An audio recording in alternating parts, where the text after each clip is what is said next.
Today we will discuss the chapter 8 Earth and universe. आज हम 8 chapter discuss करेंगे अर्थ and universe. इसमें हम क्या क्या डिस्कस करेंगे? इसमें हम डिस्कस करेंगे आवर सोलर सिस्टम के बारे में, और अर्थ के मूवमेंट के बारे में, रोटेशन एंड रिवॉल्यूशन, और वेदर और सीजन्स, और अर्थ एंड इट्स लेयर, अर्थ की कितनी लेयर्स होती हैं, मून और उसके फेजेस, और relationship of festival with heavenly bodies. Okay, तो सबसे पहले इसमें आएगा आपका our solar system. Our solar system, देखिए, our solar system consist of the sun, 8 planets, moon and other celestial bodies. जो हमारा सोलर सिस्टम है उसमें क्या है? सन है, 8 प्लैनेट्स हैं, मून है और सेलेस्टियल बॉडीज़ हैं। तो देखिए, ये सन है, फिर सन के सबसे पास कौन है? Mercury, Venus, Earth, Mars, asteroid belts, Jupiter, Saturn, Uranus, Neptune. देखिए, इसमें एक हमारी एस्ट्रॉइड बेल्ट है। ये एस्ट्रॉइड बेल्ट कहाँ पे सिचुएटेड होती है? ये होती है मार्स और जुपिटर के बीच में। ये क्वेश्चन भी आ सकता है कि एस्ट्रॉइड बेल्ट्स कहाँ पे है, तो ये कहाँ है? मार्स और जुपिटर के बीच में। तो asteroid belt is between the Rocky planet and gas giant planet. अब इसमें से एक जो मार्स है हमारा, जो ये मार्स है, ये है आपका आउटर मोस्ट रॉकी प्लैनेट। तो क्या है? Mars is a outer most Rocky planet. And Jupiter क्या है? जुपिटर है आपका इनर मोस्ट गैस जायंट। तो ये इन दोनों के बीच में लोकेटेड है। ठीक है, अब देखिए, इसमें नेक्स्ट इसने कहा है sun is the driving force of water cycle. ये जो सन है ये वाटर साइकिल की तरह ही काम करता है। देखिए, जैसे हमारी वाटर साइकिल होती है, सबसे पहले इवेपोरेशन होता है। इवेपोरेशन में क्या होता है? सन की हीट से वाटर इवेपोरेट होकर गैस में या वाटर वेपर में चेंज हो जाता है। तो सेम इसमें ही होता है। देखिए, it evaporates water from the surface of water bodies which condense in air to form water droplets which form clouds.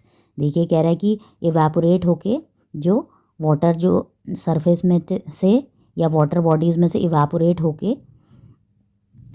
जाता है, फिर वो वाटर में कंडेंस होके वाटर ड्रॉपलेट का फॉर्म ले लेता है और जिससे क्लाउड्स बनते हैं। When water drops join each other it became heavier. जब वाटर ड्रॉपलेट्स आपस में जॉइन होती हैं तो वो भारी हो जाती हैं और उसके बाद वो अर्थ में ग्रेविटी के कारण रेन के रूप में गिर जाती हैं। ठीक है, अब देखिए, मूवमेंट ऑफ अर्थ या movement of Earth revolution. The Earth revolves around the sun in an orbit in about 365 days. It marks a year. देखिए, रिवॉल्यूशन क्या होता है? जो हमारी अर्थ है वो सन के चारों ओर रिवॉल्व करती है एक ऑर्बिट में। कितने दिनों में? वो करती है 365 डेज़ में। और 365 डेज़ का क्या होता है? हमारा ईयर होता है। ठीक है, ये तो यह है कि इसके चारों ओर रिवॉल्व करती है। ठीक है, और रोटेशन क्या होता है? Earth rotate on its access. देखिए, अपनी एक्सेस में एक जगह, जैसे मान लीजिए ये पॉइंट है, इसके चारों ओर रिवॉल्व, देखिए ये पॉइंट है, इसके चारों ओर रिवॉल्व कर रही है, तो वह है रिवॉल्यूशन। और अगर वो यहीं पे घूम रही है तो उसको कहते हैं रोटेशन ऑन इट्स एक्सेस।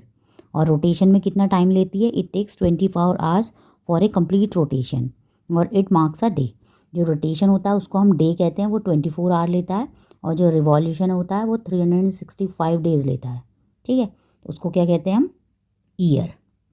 इसीलिए हमारा जो एक ईयर है वो होता है 365 डेज़ का, और 1 डे होता है आपका 24 आवर्स का। ठीक है, अब देखिए, इसमें इंटरनल स्ट्रक्चर दिया गया अर्थ का, इंटरनल स्ट्रक्चर ऑफ अर्थ। तो देखिए, सबसे जो आउटर मोस्ट लेयर होती है वो होती है क्रस्ट। ठीक है, सबसे आउटर मोस्ट लेयर होती है क्रस्ट। फिर उसके अंदर होता है मेंटल। जो मेंटल होती है ये सबसे थिकेस्ट लेयर होती है। ओके, फिर उसके बाद होता है आउटर कोर। आउटर कोर में क्या होता है? इसमें ये एक लिक्विड लेयर होती है। आउटर कोर जो है ये लिक्विड लेयर होती है, जो किससे बनी होती है? आयरन और निकल से। ओके, और देखिए, सबसे इनर मोस्ट लेयर जो होती है वो होती है इनर कोर। तो इनर कोर क्या होती है? सबसे हॉटेस्ट लेयर होती है। हॉटेस्ट ऑब्वियसली होगी क्योंकि वो सन के बिल्कुल पास है। तो क्या होती है? ये सबसे हॉटेस्ट लेयर होती है और उसका टेम्परेचर कितना होता है? 5500 डिग्री सेल्सियस। ठीक है, इनर मोस्ट कोर का टेम्परेचर कितना होता है? 5500 degree Celsius. Okay, weather is the condition of atmosphere at a particular place and time. देखिए वेदर क्या होता है, देखिए हम कहते हैं अभी जैसे नॉर्थ इंडिया का वेदर है वो स्लाइटली ठंडा है, मतलब आपको हल्की सी फुल स्लीव्स पहनने पड़ रहे हैं। तो ये किस चीज़ पे डिपेंड करता है, ये हमारे condition of atmosphere at a particular place and time. तो ये यहाँ की पर्टिकुलर हम जहाँ पे रहते हैं नॉर्थ इंडिया में उसके प्लेस और टाइम पे डिपेंड करता है। अगर आप सिमिलरली साउथ में होंगे तो आपके वहाँ पे ठंडा नहीं होगा। तो वेदर चेंज किसके कारण होता है, आपके प्लेस और टाइम के according. Seasons are cause due to the tilted axis of earth and the revolution of earth around the sun. देखिए हमारे ये जो सीजन्स होते हैं, ये कभी हमारा समर सीज़न आता है, कभी विंटर, कभी रेनी, कभी ऑटम। तो ये क्यों आता है, ये क्योंकि जो हमारी अर्थ की एक्सेस है वो थोड़ी टिल्टेड है, थोड़ी सी टेढ़ी है। तो उसके कारण, और जो हमारी अर्थ हमारे सन के चारों ओर रिवॉल्व करती है, ये ऐसे रिवॉल्व करती है, तो उसके कारण हमारे क्या होते हैं, सीजन्स चेंज होते हैं। Parts near equator receive the same amount of sunlight throughout the year, so they have no mark season. तो देखिए जो जो पार्ट्स आपके इक्वेटर के पास होते हैं तो उनको हमेशा इक्वली सनलाइट मिलती है, तो इसलिए उनमें कोई सीजन्स नहीं होते हैं, तो वहाँ एक ही सीज़न बना रहता है। Many Indian festival are link to the sun moon and season. देखिए बहुत सारे इंडियन फेस्टिवल जो होते हैं हमारे सन से मून से रिलेटेड होते हैं।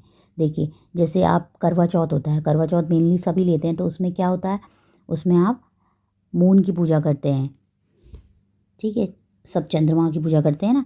और सिमिलरली जैसे छठ पूजा होती है उसमें सन की पूजा करते हैं। तो इंडियन फेस्टिवल हमारे सन मून इस पर डिपेंड करते हैं, ठीक है।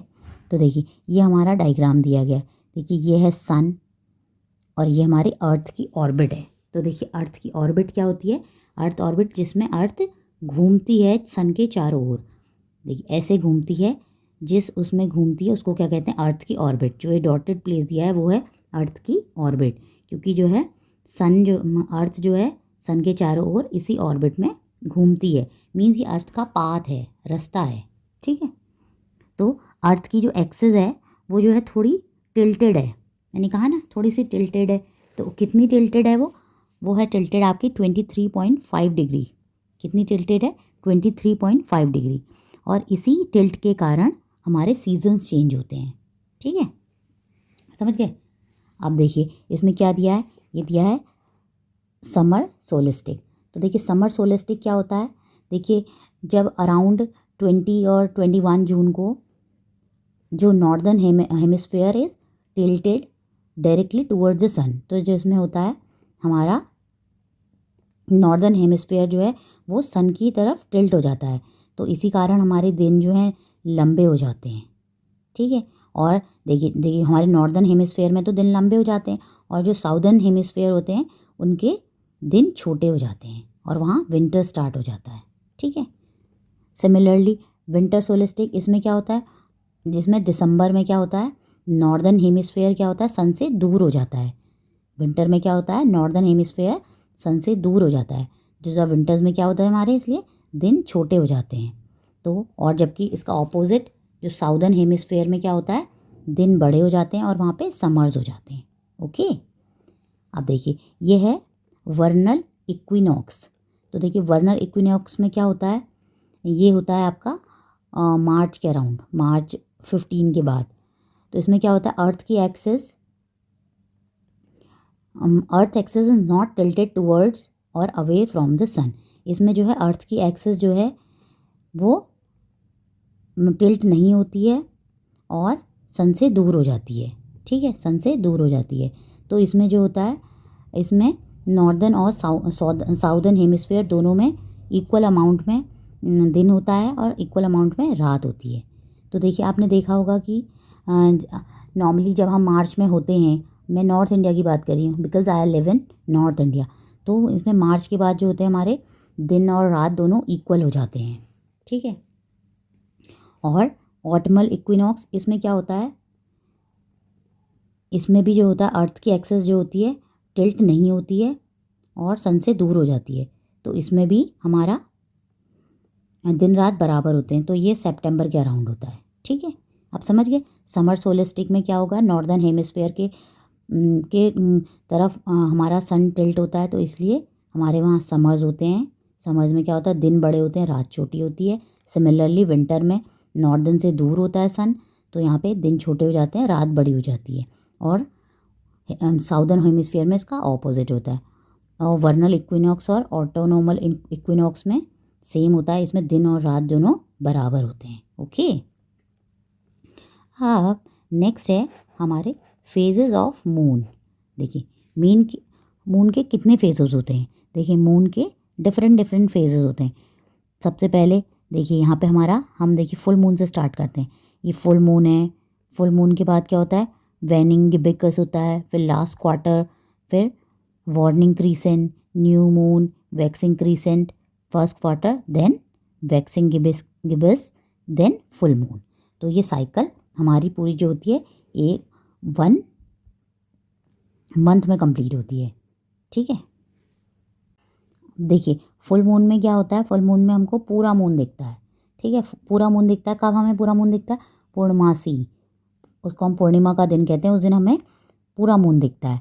उसके बाद जो होते हैं मून में थोड़े थोड़े कम होना स्टार्ट हो जाता है, और न्यू मून के दिन हमें बिल्कुल भी मून नहीं दिखाई देता है। फिर ये इंक्रीज़ होना स्टार्ट होता है, फिर ये फुल। ऐसे ही ये साइकिल चलती रहती है और ये पूरे 1 मंथ लगाती है।